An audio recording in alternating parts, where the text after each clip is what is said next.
আসসালামু আলাইকুম viewers, welcome back to my channel. আবারও চলে আসলাম আপনাদের সাথে শেয়ার করতে ছোট্ট সোনামণিদের জন্য তাদের খুবই প্রিয় একটি আইটেম, বার্গার। আজ বানিয়ে দেখাবো বিফ বার্গার। এই বার্গারের অনেক কিছুই হয়তোবা আমাদের বাসায় থাকে, অথবা ইনগ্রিডিয়েন্টসগুলো বাইরে থেকে কিনে এনে আপনারা খুব সহজেই বাসায় বাচ্চাদের বানিয়ে দিতে পারেন।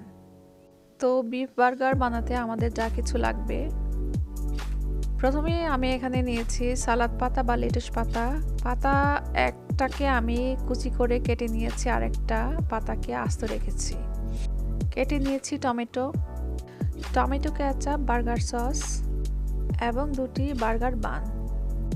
সাথে আরও নিয়েছি দুটি বিফ স্টেক। এগুলো ফ্রোজেন এবং সুপার শপ থেকে কিনে আনা। আর আপনারা চাইলে এটি গরুর মাংসের কিমা দিয়েও বাসায় বানিয়ে নিতে পারেন।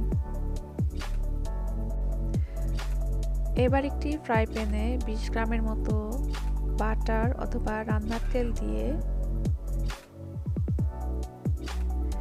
বিফ স্টেকগুলোকে অল্প জালে এপাশ ওপাশ ভেজে নেব।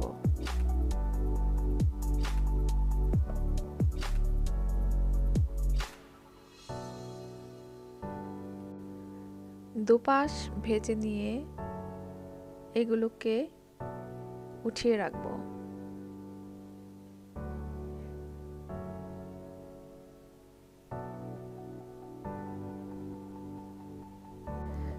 বিফ স্টেকগুলো তুলে নিয়ে আপনারা চাইলে এই তেলের মধ্যেই বার্গার বনের দুই সাইড একটু গরম করে ভেজে নিতে পারেন, অথবা অন্য আরেকটি ফ্রাই প্যানে রুটিগুলো দুদিকে সেকে একটু গরম করে নিতে পারেন। সবগুলো বার্গার বন গরম করে নেওয়া হয়ে গেছে।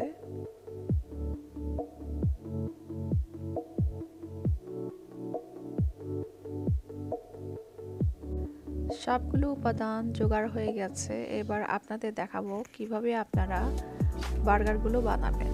আমি চিজ দেখাতে ভুলে গিয়েছিলাম, তাই এখানে দেখিয়ে দিলাম।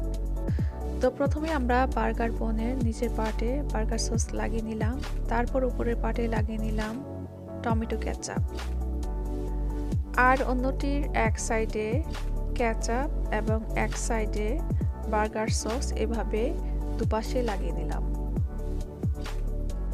প্রথমেই বার্গারের নিচের বার্গার সস লাগানো পার্টে দিয়ে দিলাম টমেটো, কাটা সালাদ পাতা, বিফ স্টেক, চিজ এবং উপরের টমেটো কেচাপ লাগানো বার্গার বন। আর এই তো হয়ে গেল আমাদের প্রথম বিফ বার্গার।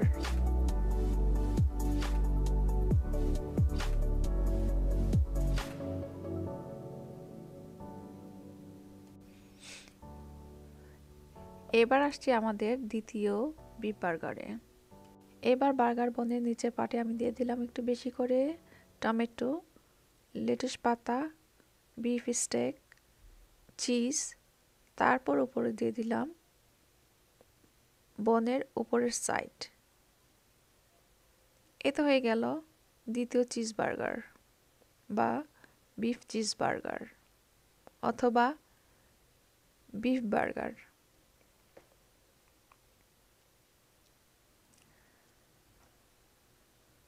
আমি আশা করছি আর আপনারা যদি এইভাবে বাচ্চাদের বাসায় বিফ বার্গার বানিয়ে দেন, তাহলে এটি বাচ্চারা খুবই পছন্দ করবে এবং স্বাস্থ্যসম্মত হবে। আমার এই বার্গার বানানো আপনাদের কাছে কেমন লেগেছে আপনারা অবশ্যই আপনাদের মতামত জানাবেন। আর যারা এখনও সাবস্ক্রাইব করেননি আমার চ্যানেলটি, তারা একটি সাবস্ক্রাইব করে দিবেন। এরই মধ্যে যারা চ্যানেলটি সাবস্ক্রাইব করেছেন তাদের অসংখ্য ধন্যবাদ।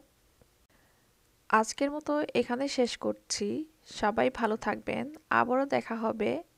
আল্লাহ হাফেজ।